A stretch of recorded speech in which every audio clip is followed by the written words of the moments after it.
Hello dear students, welcome to K2 classes. We have started class 7th science 12th chapter Forests Our Lifeline. We have discussed the whole chapter about the forest, how the forest is important for our life. Now we are discussing about some NCERT questions of this chapter. So the first question is explain how animals dwelling in the forest help it grow and regenerate. ठीक है, explain करना है आपने कि जो animals क्या कर रहे हैं, फॉरेस्ट में रहते हैं, वो कैसे ग्रो और रीजनरेट करते हैं फॉरेस्ट को, यानी कि दोबारा से वो फॉरेस्ट को कैसे ग्रो करवाते हैं, यानी कि कैसे हेल्प करते हैं वो फॉरेस्ट को ग्रो करने में, बार बार नए पेड़ लगने में और नई ग्रोथ करने में कैसे हेल्पफुल होते हैं वो एनिमल्स जो फॉरेस्ट में रहते हैं. सो animals help in growing and regenerating forest in many ways. Animals work as the cleaning agent. Cleaning agent. Cleaning agent. And in the forest, animals have been growing and regenerating forest in many ways. Animals work as the cleaning agent in the forest. Microorganisms work on dead bodies. Microorganism works on dead bodies. Dead bodies पे क्या करते हैं, micro organism work करते हैं. उनको क्या करते हैं, जैसे डेड बॉडीज जो होती हैं उनको क्या करते हैं, वो डाइजेस्ट करने का काम करते हैं, और जब वो डाइजेशन करते हैं तो उसका जो वेस्ट मटेरियल होता है वो सॉइल में मिल जाता है. इसको हम ऐसे कहेंगे कि micro organism work on dead bodies of plants and animals and degenerate them. ठीक है, उनको डीजनरेट करके क्या करते थे, सॉइल फॉर्मेशन कर देते हैं. एनिमल्स ऑल्सो हेल्प इन पॉलिनेशन. एनिमल्स ऑल्सो हेल्प इन पॉलिनेशन. पॉलिनेशन, ठीक है, पॉलिनेशन में भी हेल्प करते हैं. Which help in growing a number of plants, जो कि क्या करते हैं, प्लांट्स को ग्रो करने में मदद करते हैं. बहुत सारे प्लांट्स क्या होते हैं, ग्रो होते हैं इनसे, पॉलिनेशन से. ठीक है, इसके बाद herbivores help the carnivore to grow as they serve as food for them. ठीक है, अब हर्बीवोर्स जो होते हैं वो क्या बनते हैं, वो कार्निवोर्स का फूड बनते हैं. ठीक है, हर्बीवोर्स कार्निवोर्स का फूड बनते हैं. ठीक है, कार्निवोर्स क्या करते हैं, उन्हें खाते हैं और इस तरह से वो क्या है, उनके लिए हेल्पफुल होते हैं. ठीक है, इसके बाद दस flora and fauna mutually grow in forest. ठीक है, इस तरह से जो फ्लोरा एंड फोना है, फ्लोरा एंड फोना वो क्या करती है, म्यूचुअली ग्रो करती है. फ्लोरा मीन्स प्लांट्स और फोना मीन्स एनिमल्स, ये आपस में ग्रो करते हैं एक दूसरे के साथ. ठीक है, next question is question number second. Explain how forest prevent foods. कैसे जो फॉरेस्ट है वो फ्लड से बचाते हैं, सॉरी फूड नहीं, फ्लड, वो फ्लड से कैसे बचाते हैं, जो फॉरेस्ट होते हैं वो फ्लड से कैसे बचाते हैं. तो इसके लिए हम कह सकते हैं forest can absorb a lot of water water of the trees absorb the water and prevent it from the flowing way. Roots of trees also help in roots of trees also help in uh,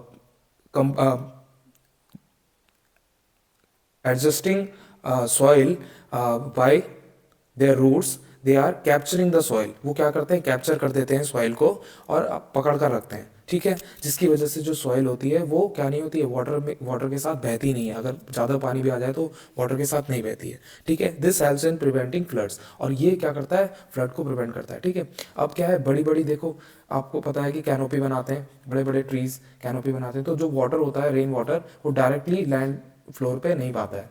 ठीक है, land floor पे नहीं आएगा तो directly जो soil है वो यहाँ पर शैटर्ड नहीं होगी, यानी कि बिखरेगी नहीं.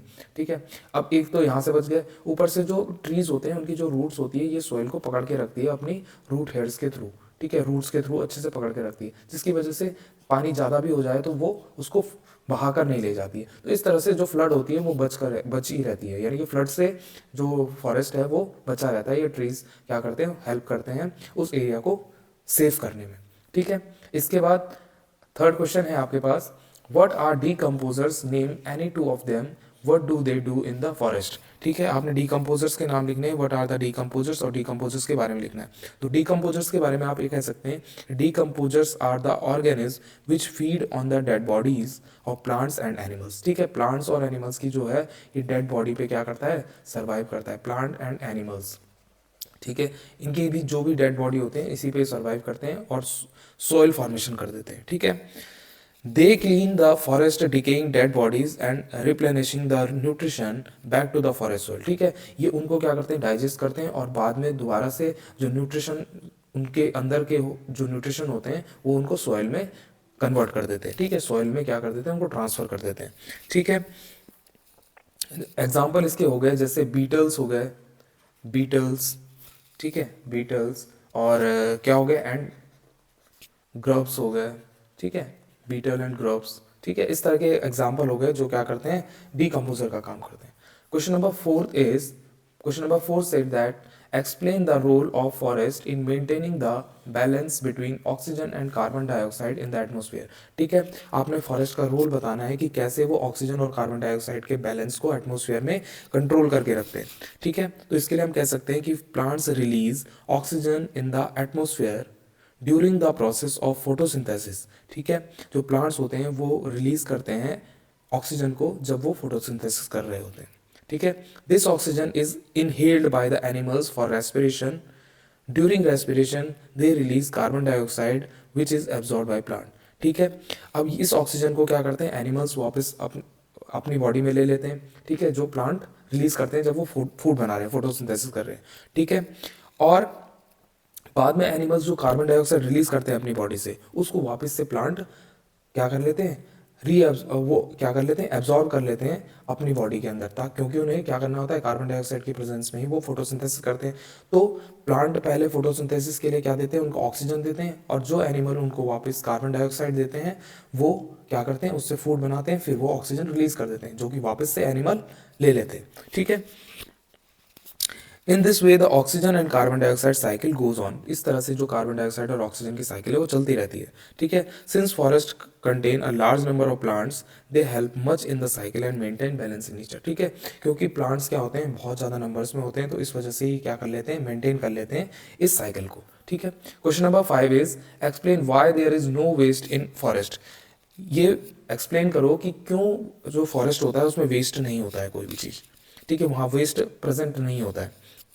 There is no waste in the forest because decomposers convert all the dead bodies of the plants and animals into the humus, which gets added to the soil.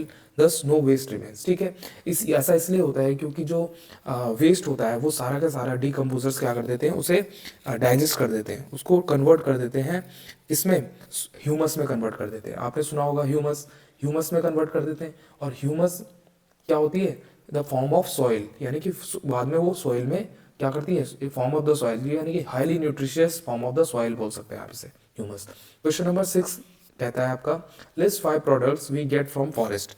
ऐसे 5 प्रोडक्ट्स बताने हैं आपने जो हमें फॉरेस्ट से मिलते हैं। तो बहुत सारी चीज़ें, we get gum from forest. क्या क्या मिलता है, एक तो गम मिलता है, गम जो खाने के भी काम आता है गम, और कई चीज़ें चिपकाने के भी काम आता है। ठीक है, मेडिसिन बनती हैं इससे। ठीक है, उसके अलावा हमको क्या मिलता है, वुड मिलती है, लकड़ी मिलती है। वुड से हम बहुत सारी चीज़ें अपनी कर सकते हैं। ठीक है, लकड़ी से इसके जिससे फर्नीचर बना सकते हैं। ठीक है, और डिफरेंट डिफरेंट तरह के पेपर वगैरह ये सब चीज़ें हम कर सकते हैं इससे। नेक्स्ट चीज़ है कि हमें फूड मिलता है। ठीक है, फूड मिलते हैं। इसके अलावा हमें वैक्स मिलती है। ठीक है, वैक्स, वैक्स से हम कुछ चिपका सकते हैं, वैक्स मिलती है। या फिर हमें और भी चीज़ें, कई तरह की मेडिसिन्स हमें मिल जाती हैं वहाँ से, मेडिसिन्स, है ना। तो इतनी सारी चीज़ें हमें लिस्ट क्या है जो फॉरेस्ट से मिलती है। ठीक है, इसके अलावा अब 7th क्वेश्चन है आपके पास, fill in the blanks. 7th question में क्या है, A question is the insect, butterflies, honey bees and birds help flowering plant in. Insect, butterflies और जो क्या है हनी बीज हैं और बर्ड्स हैं, वो फ्लावरिंग प्लांट्स में किस चीज़ की हेल्प करती हैं, वो किस तरह की हेल्प करती हैं, बाय डूइंग पॉलिनेशन, पॉलिनेशन करती हैं।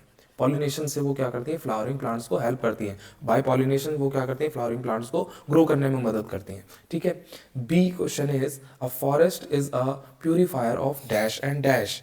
तो किस चीज़ का प्योरीफायर है, तो हम कह सकते हैं water and air, water and air purifier है। ठीक है। जो फॉरेस्ट होते हैं वो वाटर और एयर को प्योरीफाई करते हैं, यानी कि इस रीजन में मिलने वाले वाटर और एयर क्या होते हैं, बहुत प्योरीफाई फॉर्म में होते हैं, साफ फॉर्म में होते हैं।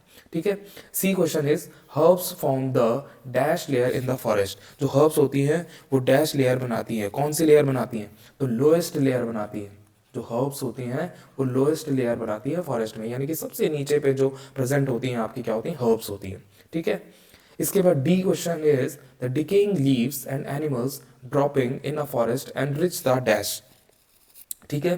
जो डिकेइंग लीव्स होती हैं यानी कि मरी हुई पत्तियां होती हैं, या फिर एनिमल्स की ड्रॉपिंग्स होते हैं, यानी कि उनकी जो क्या होती है, वेस्ट मटेरियल होता है, जो खाने के बाद जो उनका वेस्ट मटेरियल बाहर आता है, वो सब चीज़ें क्या करती हैं, फॉरेस्ट को क्या किससे इनरिच करती हैं, तो किससे करती है, सॉइल और ह्यूमस से, यानी कि सॉइल कह सकते हो या फिर एज ह्यूमस। ठीक है। एज ह्यूमस, ह्यूमस की फॉर्म में, यानी कि हाईली न्यूट्रिशियस फॉर्म में, ह्यूमस की फॉर्म में क्या कर देती है, उसे न्यूट्रिशियस कर देती है, ह्यूमस। ठीक है। ठीक है। ह्यूमस की फॉर्म में क्या कर देती है, उसे बना देती है ह्यूमस। इसके बाद next question is that question 8, why should we worry about the conditions and issues related to forest far from us. ठीक है। क्यों हमें उस फॉरेस्ट की चिंता करनी चाहिए जो हमसे, हमारी सिटी से बहुत ज़्यादा दूर है, उस फॉरेस्ट की भी हमें क्यों इतनी वरी, उसके बारे में चिंता करनी चाहिए कि फॉरेस्ट तो कहीं दूर दूर है, हमारे सिटीज़ तो फॉरेस्ट से बहुत दूर होती है, लेकिन फिर भी हमें कहा जाता है कि फॉरेस्ट के बारे में सोचना चाहिए, फॉरेस्ट कट रहे हैं तो उनके बारे में ध्यान देना चाहिए। ठीक है। सिटीज़ बन रही हैं फॉरेस्ट काट कर, तो उन पर भी ध्यान देना चाहिए, क्यों हमें ऐसा बोला जाता है। ठीक है। तो उस क्वेश्चन को हम ऐसे समझते हैं, we should be worried about deforestation as it would lead to floods, increasing Earth's temperature, decreasing animals, habitats, and soil erosion. Damage to forest directly or indirectly affects human habitat and environment, so it must be matter of concern among us. ठीक है। अब आप इसको ऐसे समझ सकते हो कि जो फॉरेस्ट है वो चाहे कहीं भी हो, पूरे अर्थ में जो फॉरेस्ट है वो क्या करते हैं, वो हमारी जो अर्थ है उसको बहुत ज़्यादा प्रोटेक्ट करने का कोशिश करते हैं, यानी कि वो क्या करते हैं, हमारे फ्लड ना आए इसके लिए क्या करते हैं, सोइल को बचा कर रखते हैं। उनकी वजह से ही रेनिंग होती है प्रॉपर टाइम पे। ठीक है। उसकी वजह से जो एयर और वाटर है वो प्योरीफाई रहता है। ठीक है। उसकी वजह से हमें अपनी लाइफ को जीने के लिए, अपनी लाइफ लाइन को कंप्लीट करने के लिए क्या है, डिफरेंट डिफरेंट चीज़ें मिल रही है, मेडिसिन मिल रही है, हर चीज़ मिल रही है, एनिमल से हमें एनिमल प्रोडक्ट मिल रहे हैं, कई तरह की चीज़, यानी कि पूरी तरह से हमारी लाइफ किस पे डिपेंड करती है, प्लांट्स और फॉरेस्ट पे डिपेंड करती है। तो चाहे वो कहीं के भी फॉरेस्ट और प्लांट हो, अगर वो एक जगह के कटेंगे तो वो सारे अर्थ को ही क्या करेंगे, इफेक्ट करेंगे। तो इसीलिए क्या है, हमें फॉरेस्ट के बारे में कंसर्न होने की ज़रूरत है, चाहे वो कहीं के भी हो। ठीक है। वरी होने की ज़रूरत है, चाहे वो कहीं के भी हो। ठीक है। Ninth question is explain why there is a need of variety of animal and plant in a forest.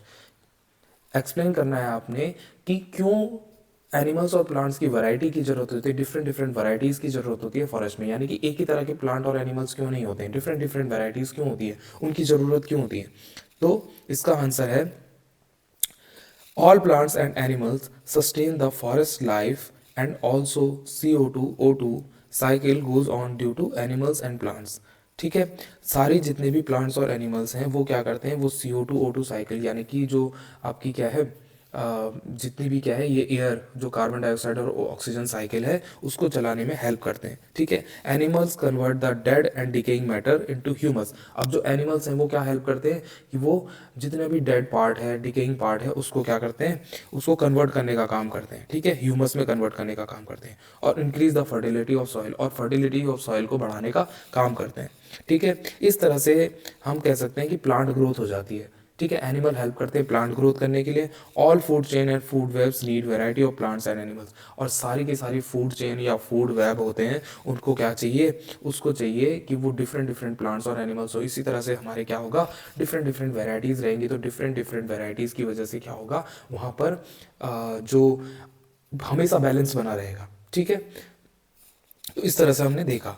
इसके बाद क्वेश्चन नंबर 10 आपके पास आता है, in figure 12.15 the artist has forgotten to put the labels and direction on the arrow, mark the direction on the arrows and label the diagram using the following labels. ठीक है। आपने क्या करना है, 12.15 में जो आर्टिस्ट है वो कुछ चीज़ों के नाम लिखना भूल गया है, ठीक है। अब आपने क्या करना है, यहाँ आपको कुछ हिंट्स दिए हैं, जिनके नाम दिए हैं उनको आपने यहाँ पुट करना है, ठीक है। तो सबसे पहले दिया है क्लाउड्स, तो क्लाउड्स कहाँ है, ये है क्लाउड्स, ठीक है, क्लाउड्स हैं। उसके बाद रेन, ये रेन हो रही है, ठीक है, रेनिंग। इसके बाद एटमॉस्फेयर की बात करें तो सारा का सारा एटमॉस्फेयर है, हम इसको एटमॉस्फेयर लिख सकते हैं, एटमॉस्फेयर, ठीक है, एटमॉस्फेयर हम लिख सकते हैं। इसके बाद कार्बन डाइऑक्साइड की बात करें तो कार्बन डाइऑक्साइड क्या है, अगर ये डे टाइम है, इस समय डे टाइम है या लाइट जल रही है, तो कार्बन डाइऑक्साइड क्या कर रहे हैं, ये रिलीज कर रहे हैं, ओ कार्बन डाइऑक्साइड ये इनटेक कर रहे हैं, कार्बन डाइऑक्साइड, ठीक है, यहाँ से ले लेंगे हम इसको, यहाँ से क्या कर रहे हैं, ये कार्बन डाइऑक्साइड CO2 को क्या कर रहे हैं, ले रहे हैं, ठीक है, एनिमल्स के थ्रू। अब दूसरी चीज बात करें कि ऑक्सीजन की, तो ऑक्सीजन को ये क्या कर रहे हैं, ये रिलीज कर रहे हैं ऑक्सीजन को, ठीक है, ये ऑक्सीजन को क्या कर रहे हैं, रिलीज कर रहे हैं, ऑक्सीजन रिलीज कर रहे हैं, ठीक है। अगर हम ऐसे ले तो ये ऑक्सीजन इसके अंदर जा रही है, ठीक है, ऑक्सीजन रिलीज कर रहे हैं, ठीक है, इस तरह से। अब आगे बात करें प्लांट्स की, तो प्लांट्स इसके ये प्लांट्स हैं, प्लांट। इसके बाद एनिमल की बात करें तो ये एनिमल है, एनिमल, ठीक है। सॉइल की बात करें तो ये सॉइल है, सॉइल। इसके बाद नेक्स्ट दिया है आपको रूट्स, तो ये प्लांट की रूट्स हैं, ठीक है। इसके बाद वाटर टेबल, वाटर टेबल क्या है, वाटर टेबल भी इसमें बताई हुई है, ये वाटर टेबल, ठीक है, वाटर टेबल यहाँ है, ये वाटर टेबल है, ये है वाटर टेबल, ठीक है, वाटर टेबल, ठीक है। इस तरह से आपने सारी चीजें मेंशन कर ली है इस डायग्राम में। इसके बाद आपके पास क्वेश्चन नंबर 11 है, which of the following is not a forest product, इनमें से कौन सा एक फॉरेस्ट का प्रोडक्ट नहीं है, तो गम तो होता है, ठीक है, प्लाईवुड वो भी है, सीलिंग वैक्स ये भी है, सीलिंग वैक्स जो वैक्स क्या आती है, सीलिंग करने के लिए आती है, यानी कि कुछ चीज सील करने के लिए आती है, वो भी क्या है, प्लांट प्रोडक्ट है। सिर्फ इसमें कौन सा नहीं है, kerosene is not a plant product, ठीक है, या forest product. Question number 12 is which of the following statement is not correct, कौन सा स्टेटमेंट इसमें से करेक्ट नहीं है। तो पहला स्टेटमेंट हम पढ़ते हैं, forest protect the soil from erosion, कि जो फॉरेस्ट है वो सॉइल के इरोजन में या कटान में क्या करता है, हेल्प कर, वो क्या करता है, प्रोटेक्ट करता है उससे। अगर सॉइल क्या है, ताकि फ्लड में बहकर ना चली जाए, इससे प्रोटेक्ट करता है, वो उसकी रूट से क्या करता है, बचा कर रखता है, ठीक है, अपनी रूट से सॉइल को पकड़ कर रखता है, जिसकी वजह से इरोजन नहीं होता है। तो ये बात तो क्या है, सही है, तो इस वजह से ये ऑप्शन गलत हो जाएगा, ठीक है, क्योंकि ये सही है, हमें क्या चाहिए, गलत स्टेटमेंट चाहिए, तो ये ऑप्शन गलत हो जाएगा, ठीक है, क्योंकि वो बात सही है।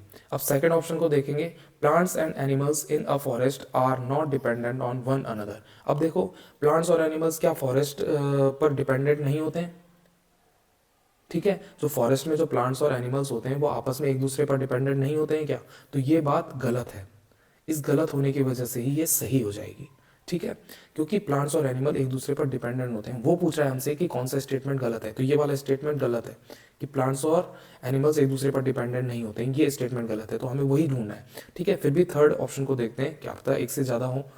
Forest influence the climate and water cycle, जो फॉरेस्ट है वो इन्फ्लुएंस करता है क्लाइमेट को और वाटर साइकिल को, बिल्कुल सही बात है, क्लाइमेट और वाटर साइकिल क्या है, फॉरेस्ट की वजह से ही चलती है, ठीक है, तो ये भी बात सही है, इस वजह से ये ऑप्शन गलत हो जाएगा, क्योंकि हमें रॉन्ग स्टेटमेंट चाहिए, ठीक है। नेक्स्ट लास्ट फोर्थ क्वेश्चन है, फोर्थ स्टेटमेंट है आपके पास, soil helps forest to grow and regenerate, कि जो सॉइल है वो हेल्प करती है फॉरेस्ट, ठीक है, soil help forest to grow and reason, कि जो सॉइल होती है वो फॉरेस्ट को हेल्प करती है ग्रो करने के लिए और रीजनरेट करने के लिए, तो ये सही बात है, जो ह्यूमस होता है वो बहुत ज़्यादा न्यूट्रिटिव होता है, तो वो क्या करता है, ग्रो करने में मदद करता है प्लांट को, तो ये बात सही है, इसलिए ये स्टेटमेंट गलत हो जाएगा। तो the second option, the second statement is the right in this context, ठीक है, जो following statement is not correct, तो second option is not correct, ठीक है। इसके बाद 13 आपका क्वेश्चन है, microorganism act upon the dead plants to produce, ठीक है, जो माइक्रो ऑर्गेनिज्म होते हैं वो डेड प्लांट्स में क्या करते हैं, काम करते हैं, वो ताकि वो क्या बना सकें, सैंड बना सकें, मशरूम बना सकें, ह्यूमस बना सकें या वुड बना सकें। तो आपने पढ़ा है कि जब भी माइक्रो ऑर्गेनिज्म होते हैं वो डेड प्लांट्स पे या डेड एनिमल्स पे काम करते हैं तो वो क्या करते हैं, उनको ह्यूमस में कन्वर्ट करते हैं, और न्यूट्रिटिव सॉइल भी बोल सकते हो आप इसे। ठीक है, तो इस तरह से आपने एनसीईआरटी के सारे क्वेश्चंस बनाए। इस चैप्टर में हम इतना ही करेंगे, नेक्स्ट चैप्टर में मिलेंगे नेक्स्ट वीडियो में। सो आपने अपनी अंडरस्टैंडिंग बढ़ाते रहना है, आपने पढ़ते रहना है, और इस तरह हमारे साथ K2 क्लासेस के साथ आपने क्या करना है, अपनी अंडरस्टैंडिंग को इतना ज़्यादा अच्छा कर देना है कि 7th क्लास का कोई भी साइंस का कोई भी आपके पास क्या आ जाए, क्वेश्चन आ जाए, तो आपसे वो छूट कर जाना नहीं चाहिए, पकड़ कर रखना है उसे अच्छे से और बनाना है। मैं गारंटी लेता हूँ कि साइंस में आपके 100% मार्क्स आ सकते हैं। ठीक है, अगर आप मेरे तरह से पढ़ेंगे, अगर आप इस तरह से ही चैप्टर के एनालिसिस को पढ़ेंगे और साथ में एनसीईआरटी क्वेश्चंस करेंगे, तो आई विल श्योर कि आप 100% मार्क्स लेकर आएंगे साइंस में। So till then keep studying, keep enjoying, have a good day, bye bye.